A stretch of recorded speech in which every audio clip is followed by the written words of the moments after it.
guys! So it has been a while since I've made one of these videos, and I had stopped making them for a while just because I got really crazy and really busy, and my anxiety was going really crazy and really busy. But I felt really passionate about talking about this topic because I had gotten a few questions about it and my advice, if I'd ever been through something similar. So I was like, you know what, I'm just going to make a video about it because it needs to be talked about.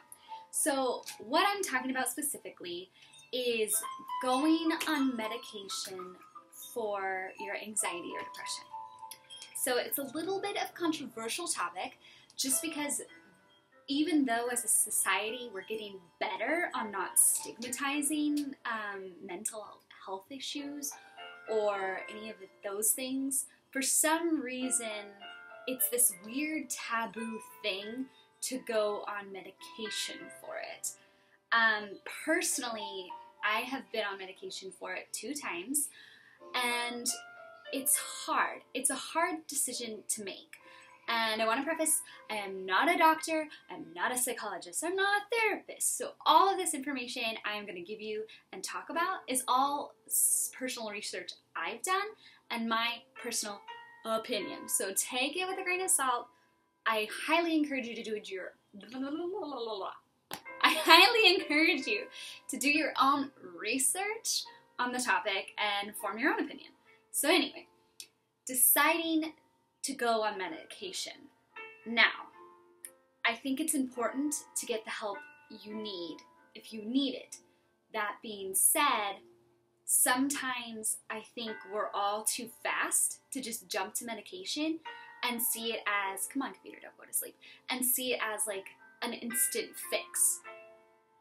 And it's not an instant fix. So if you're looking to go on medication to just take it and the next day be like, bam, I'm ready to rule the world because I'm not anxious and I'm not having panic attacks, I'm so happy, it's not going to be that way.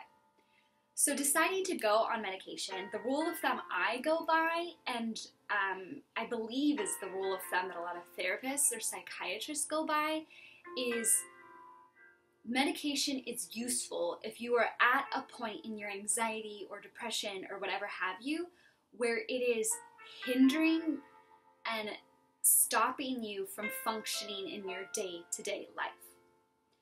Now, this isn't the occasional, you get the occasional panic attack that's really a baby. This isn't the occasional bout of sadness. This is when you're at a point when you're starting to not be able to function. You're having so many panic attacks, you're wanting to stay in bed all day, you're wanting to stay home all day, you don't even want to go to work because you're freaked out about going to work.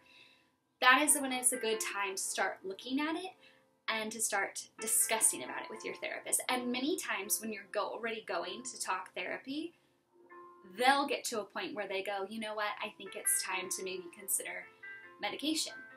And that is not something to be ashamed about at all. I know it's hard if you're a really strong person or you hold yourself to being a really tough person to be like, well, I should be able to get over this myself. Why do I need this medication? I know it's hard because that's the way I was. It's hard to admit that you're at that level. It's hard to admit that you need that form of help. It's rough. But look at it this way. If you're a diabetic, you wouldn't hold back a diabetic from getting insulin. And when you're that far along in your depression or anxiety cycle, your brain and your body is not performing up here anymore. It's performing down here. Because in a way, your body has gotten adapted to this level of serotonin or this level of functioning. So it's not performing at its optimal level. So if you're here and normal people are here and there's a drug to get you to here, why wouldn't you take that? It doesn't make any sense. Also, many of the time, medication isn't a forever thing. It's just a short-term thing.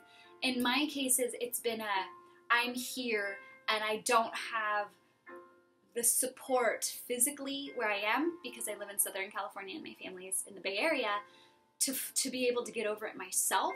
And I am just so far here that no matter all the talk therapy, I'm still struggling to get up because my body physically, chemically can't get there. So by taking the medicine, I can help get into a stable enough position that talk therapy will then help me get here. And then once I am here and comfortable, then you can start weaning off the medication. So medication is like throwing yourself a lifeboat. You're drowning in this water and you're trying to stay afloat. And yeah, you're like a really good swimmer, but even the best swimmers, if you're in the ocean, are gonna get tired real fast, and you're not gonna wanna swim anymore. So think of your medicine is throwing you a lifeboat, throwing you a life raft to say, hey, float for a second, regain your strength, and then when you're ready to start swimming again, let's swim. So think of it that way. And yeah, so I don't want this video to be too long. There's other things I want to talk about with medication, like how you need to build up to it, to go on it, and come off of it when you're coming off of it because your brain gets addicted. But I don't want to make this video like 10 minutes long talking about medication, but I wanted to just talk about a way where you can reframe it in your mind to where it's okay. It is okay to say, hey, I need a lifeboat right now. Someone throw me a lifeboat. And if that lifeboat is taking an antidepressant, some sort of SSRI, take it. There's no shame in that. Everyone is wired differently. Everyone has different life experiences. Some people need lifeboats. Some people have other forms of lifeboats. And this is just such a scary topic. So I encourage you to reach out and talk to someone. If you're not in talk therapy and you're thinking you need to go on medicine, go on talk therapy first. They'll help you figure it out. Your talk therapist can help you talk through it, can help talk you through side effects and all those things. Now, a talk therapist won't be able to prescribe medication. That's what psychiatrists are for. But they'll be able to refer you to someone to get the medication and still go to talk therapy. Do not go on medication and give up on your talk therapy, because the whole point of medication is to give you a lifeboat, so while you're working through things verbally and mentally, you're going to be okay. And then once you get the mental pieces together, you can come off the medicine. Okay? So don't do one and then the other. If you need it, do both. It's a happy, happy marriage. And yeah, so if anyone has any questions, post them in the comments below. If you'd like to see another video talking about my experience with the side effects and all those things you can maybe expect when going on medicine or those type of thingies, comment in the below. Why do I keep doing this in this video? Comment in the comments below. This video is already way too long. I ramble. But yeah, I hope you guys are doing awesome. Let me know how you're doing. I respond to all the comments pretty fast. Sometimes other ones I can't catch as much, so please comment. I'd love to hear from you. And subscribe if you'd like to hear more mental awareness talking and, you know, your awesome conversations. So I hope you guys are having a good weekend, and I will talk to you guys later.